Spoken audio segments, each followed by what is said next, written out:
Di dalam sabda Rasul sallallahu alaihi wasallam, "Adzikru khairum minas shadaqah. Wa dzikru khairum minas syam." Dan zikir juga lebih baik daripada puasa. Ya Rabbi bil Mustafa balligh maqasidana. Assalamualaikum warahmatullahi wabarakatuh.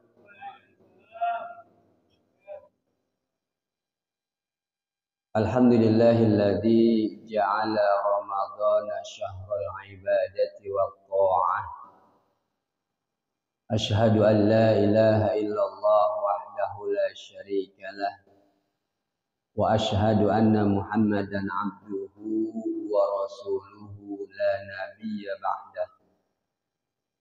Allahumma salli wa sallim ala syafi'il ummah sayyidina wa maulana Muhammad ibn Abdillah wa ala alihi wa sahbihi wa man tabi'ahudahu wa wala amma ba'du. Bapak hadirin yang kami hormati, wabil khusus Al-Ustadz Jamaluddin, Al-Ustadz Al-Hajj Syakuri, serta para asatidz yang lain, orang-orang tua kami yang kami muliakan. Pada pagi ini kembali Allah Subhanahu wa taala melimpahkan rahmat karunia-Nya kepada kita sehingga kita masih berkesempatan mengisi sisa-sisa usia yang masih ada untuk beribadah mengabdi kepada Allah Subhanahu wa taala melalui majelis taklim. Salawat serta salam semoga tetap terlimpah hadirat junjungan kita Nabi besar Muhammad sallallahu alaihi wasallam. Hadirin rahimakumullah.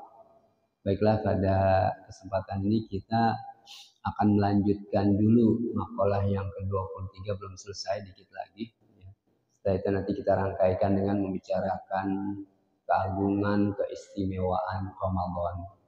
Karena terakhir pada kesempatan ini saya menyampaikan sedikit banyak kita singgung berkaitan dengan Ramadan. Kita langsung saja barangkali. Bismillahirrahmanirrahim. Qala Syekhul Mu'allif rahimahullah wa nafa'ana bihi wa bi'ulumihi fid dharain amin. Itu masih makalah yang ke-23, ucapan sebagian ahli hikmah. Yang kata ahli hikmah itu, aku mencari 10 macam dan aku dapatkan di 10 macam yang lain. Bukan yang ku cari tapi di tempat yang lain. Yang berikutnya, wa talabtu hubballahi ta'ala fid dunya ai fi tarkiha. Wa talabtu, dan aku mencari, menuntut, mencari hubballahi ta'ala, kecintaan Allah ta'ala, fid dunya, di dalam dunia, ai fi tarkiha, yakni dengan meninggalkan dunia, kenikmatan dunia, tidak hanyut dalam kehidupan dunia gitu. Ya. Ini dalam supaya mendapatkan kecintaan Allah gitu, dengan meninggalkan dunia. Fawajatuhu fi dzikrillahi ta'ala, maka aku mendapatkannya, yang kucari tadi kecintaan kepada Allah Subhanahu wa taala, kemudian aku peroleh adanya di dalam zikir kepada Allah Subhanahu wa taala. Ingat, zikir bil lisan, zikir bil adhan, dengan hati, dengan lisan, dengan hati, dan zikir bil arkan, dengan anggota tubuh. Zikir, ya, diri kita punya zikir. Jadi ku cari kecintaan kepada Allah dengan meninggalkan dunia, tetapi adanya di dalam zikir kepada Allah Subhanahu wa taala. Dunia itu jelas bahwasanya dikatakan ad-dunya mal'unah. Dunia itu dilaknat oleh Allah, terlaknat dunia itu. Wa mal'unun ma fiha, dan terlaknat apa saja yang ada di dunia itu, illa zikrullah dalam hadis, kecuali adalah zikir kepada Allah Subhanahu wa taala. Jadi zikir kepada Allah Subhanahu wa taala inilah yang tidak terlaknat. Kalau karena semata-mata dunia, kehidupan ini kita kejar dunia semata-mata, itu terlaknat. Ya. Sehingga pada saat kita mencari dunia, mengejar dunia, tetapi tidak ingat kepada Allah Subhanahu wa Ta'ala, yang terjadi adalah berbagai macam bentuk penyimpangan di dalam mencari kenikmatan dunia. Nah, itu tadi mal'unah kata dunia itu. Terlaknat dan terlaknat apa aja yang ada di dunia ini kecuali zikrullah. Makanya di sini juga ditegaskan, aku mencari kecintaan Allah di dunia ini dengan meninggalkan dunia, tetapi yang kudapatkan di dalam zikir kepada Allah Subhanahu wa Ta'ala. Maknanya kalau kita memang ingat Allah Subhanahu wa Ta'ala di dalam kehidupan ini, semuanya akan mendapatkan ganjaran pahala, akan bermanfaat. Ya. Kita bekerja, kita ingat Allah. Kita keluar rumah, kita ingat Allah. Yang secara mendalam di dalam istilah tasawuf itu, segala apa yang kita lihat di situ ada Allah, kita tidak lupa. Kita mau makan, lihat makanan, ini rezeki dari Allah. Begini banyak saya bersyukur padamu ya Allah. Ya, baca, kemudian ingat kepada Allah, baca doa ya untuk makan. Ya. Doa untuk makan kita baca karena kita ingat Allah. Kita beli motor baru, kita dapat, bila motor itu ada Allah di situ. Kita ingat, ini tidak lepas dari rezeki yang Allah berikan. Saya bisa beli motor baru. Ya Allah, saya bersyukur kepadamu. Ya. Jadi apa saja terlihat Allah Subhanahu wa Ta'ala. Sehingga apa-apa yang dia hadapi berupa hal-hal yang menyenangkan, dia bersyukur kepada Allah Subhanahu wa Ta'ala, sampai-sampai musibah bencana yang dia hadapi juga dia ingat Allah Subhanahu wa Ta'ala, sehingga sabar dia menghadapi itu. Nah inilah ya dunia itu kalau dirangkai kena zikrullah akan bermakna semuanya, akan berarti, akan bermanfaat, sehingga setiap gerak langkah kita, ya, diamnya kita, ibadahnya kita itu mendapatkan pahala, mendapatkan manfaat dunia dan akhirat. Tadi aku cari cinta kepada Allah di dunia dengan meninggalkan dunia, yang kudapatkan adalah di dalam zikrullah. Allah alaihi salatu wassalam, Nabi sallallahu alaihi wasallam menegaskan berkaitan dengan hal ini. Az-zikru khairum minas shadaqah. Zikir itu lebih baik daripada sedekah. Ya. Sedekah yang sifatnya sunnah, bukan wajib, bukan zakat. Kalau zakat itu yang wajib lebih baik ya daripada semua yang sunnah. Jadi dalam sabda Rasul sallallahu alaihi wasallam, az-zikru khairum minas shadaqah. Wa dzikru khairum minas siyam. Dan zikir juga lebih baik daripada puasa. Ya. Lebih-lebih puasa yang tidak dasarnya imanan wahtisaban, semata-mata karena iman, semata-mata karena ikhlas mengharapkan ridho Allah, pahala dari Allah Subhanahu wa Ta'ala, sehingga puasanya sembarangan, tidak mengikuti kaifiyatus shaum, cara berpuasa ya di dalam agama. Jadi zikir lebih baik daripada puasa. Rawahu Abu Syekh an Abi Hurairah. Riwayat Abu Syekh dari Abi Hurairah. Apa maknanya hadis tersebut? Wal makna hadis itu dzikrullahi binahwi tahlil wa tasbih wa tahmid khairum minas shadaqatun minas shadaqatin nafli wa dzikru aktsaru tsawaban wa anfa'u minas siyami. Jadi tadi ucapan Nabi, zikir itu lebih baik daripada sedekah dan lebih baik daripada puasa. Maknanya adalah zikrullahi, zikir ingat Allah, zikir Allah. Binahwi tahlil, ya. Contohnya adalah tahlil. Tahlil itu kalimat la ilaha illallah, namanya tahlil. Ya. Seperti la ilaha illallah tahlil. Wa tasbih, dan subhanallah, tasbih itu subhanallah. Wa tahmid, alhamdulillah, memuji Allah Subhanahu wa Ta'ala, itu khairum min shadaqatin nafli, lebih baik daripada sedekah sunnah, infak yang sunnah, bukan yang wajib yang kita taruh di tromol ke masjid atau kita berikan ke sedekah. Paling wajib zakat namanya, sedekah wajib zakat. Itu lebih baik. Mengapa? Karena disitulah dalam tahlil itu kita menyebutkan kaitan dengan masalah keimanan. Tidak ada Tuhan kecuali Allah. Sehingga kata Nabi dalam hadis yang lain, jaddidu imanakum, perbaharuilah imanmu. Ya, ini pembaharuan iman nih. Ya, iman kita perbaharui lagi.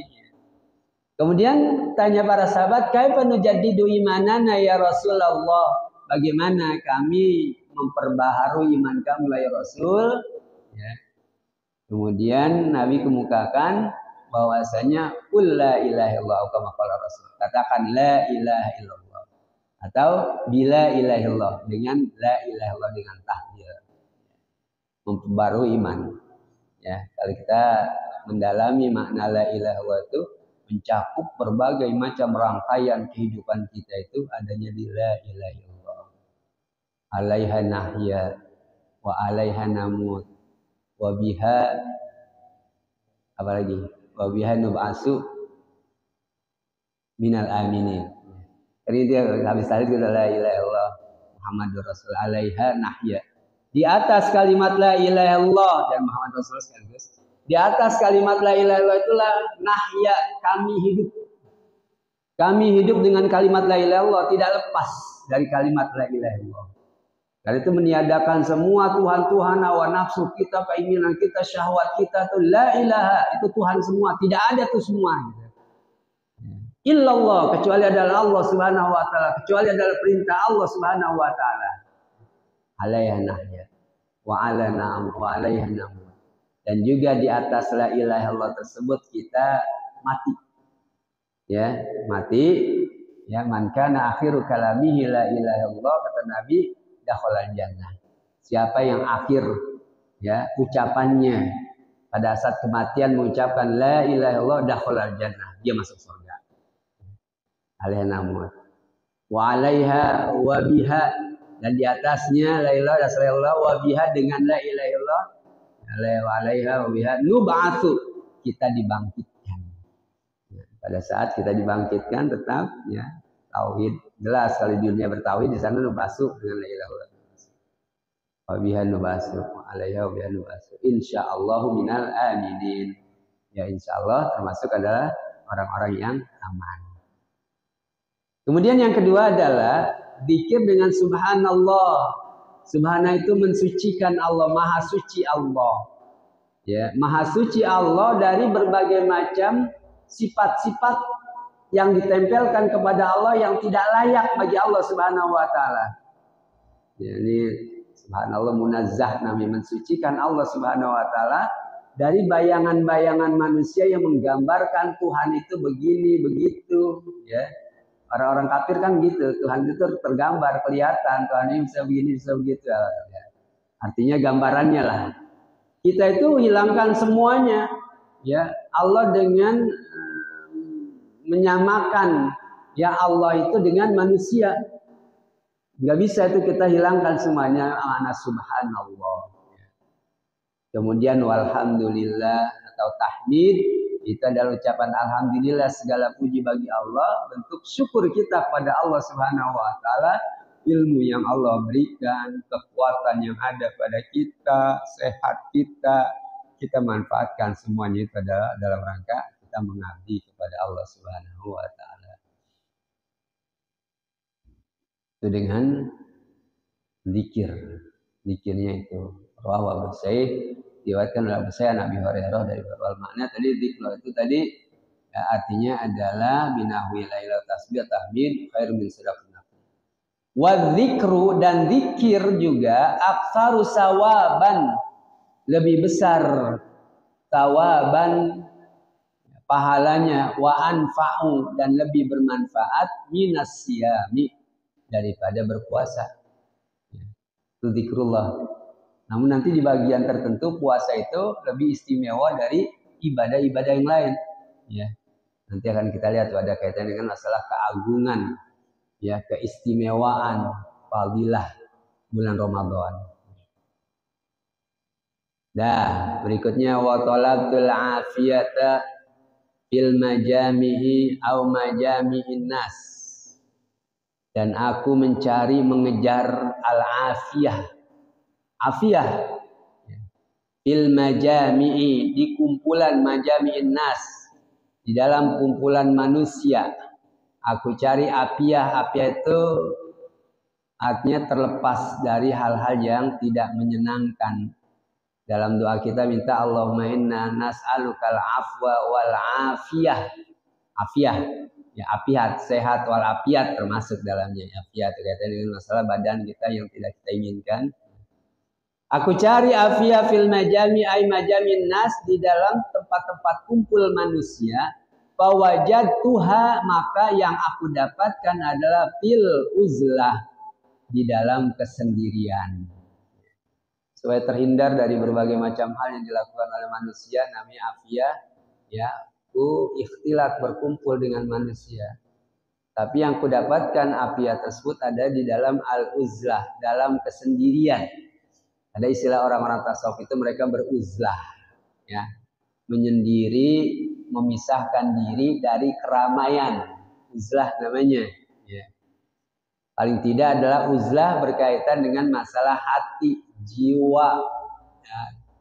Kalau orang-orang sebagian besar keinginan ini itu, kita tuh memisahkan diri dari keinginan-keinginan mereka yang biasanya ya mengajak kepada perbuatan-perbuatan maksiat.